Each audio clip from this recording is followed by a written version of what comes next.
That's probably not how you would feel about it. I made two big mistakes on this one. The first one, because of some very strong voices in my caucus who were very, very clear that they wanted to at least be able to make an argument for proportional representation, which I feel very, very strongly would be a mistake for Canada. I left the door open to proportional representation instead of ranked ballot, even within my own team. And that made a whole bunch of people who heard me say, last election is first past the post, translate that into he's going to bring in proportional representation, which I was not, which I never was going to. And I wasn't clear enough on that. We can have the argument about it wasn't last election on our first past the post. It was make every vote count. Make every vote count is language. I know, but make every vote count was in our platform. Make every vote count was language lifted a little bit from fair vote. So that it was like a few different ways that it was like and that was deliberately that people wanted to make sure that we were bringing in the fair vote people. Sure. And even though I had been very clear with caucus and at the Liberal convention in 2012 how much I am opposed to the idea of proportional representation, I couldn't.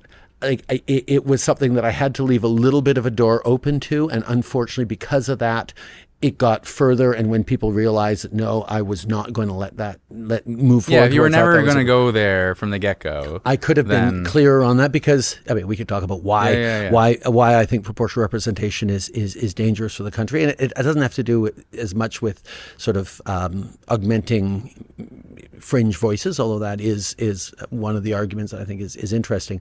The big one is I am really worried about decoupling members of parliament in the House from a community of people who both voted for them and didn't vote for them. That they have to serve. I don't think any advocate in Canada is arguing for doing away with anyone advocate for more proportional systems advocates for doing away with local representation.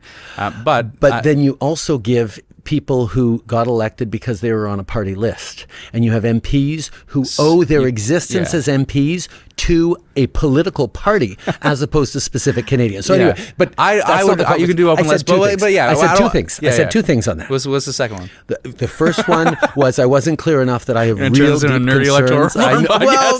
We knew this was going here because we're both total nerds about it, right? True. The second one is me not using my majority to bring in the model that I wanted. Right? Because I believe in ranked ballot. I think that if you give people choices to rank 1, 2, 3, parties will try to pitch to be people's second or even third choice. And that brings in more cooperation and overlap between political parties in a way that counters anyone who is aggressively trying to polarize. That's why I love ranked ballot. I think it's also an easy switch where people get to write 1, 2, 3, because it doesn't change the ridings, doesn't even change the ballots. You just, instead of an X, you put 1, 2, 3, 4, 5, whatever. But the consequences of changing our electoral system are so significant. It's not like bringing in a budget or a policy that you don't like that you can then vote out the next election.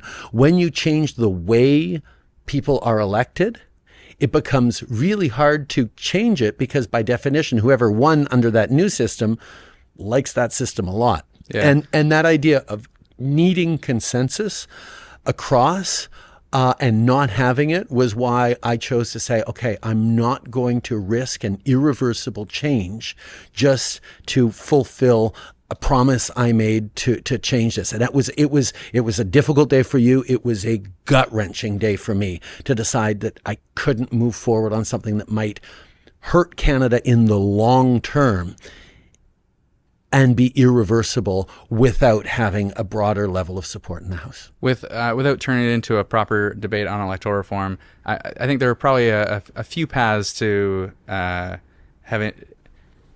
moved forward without burning it to the ground the way that we did. And I was saying we could have had a referendum at the same time as 2019 election and save the money. But I don't want to go down that rabbit hole entirely. I take all those, and that's part of the whole regret. I wish there had been a different way I could have done it.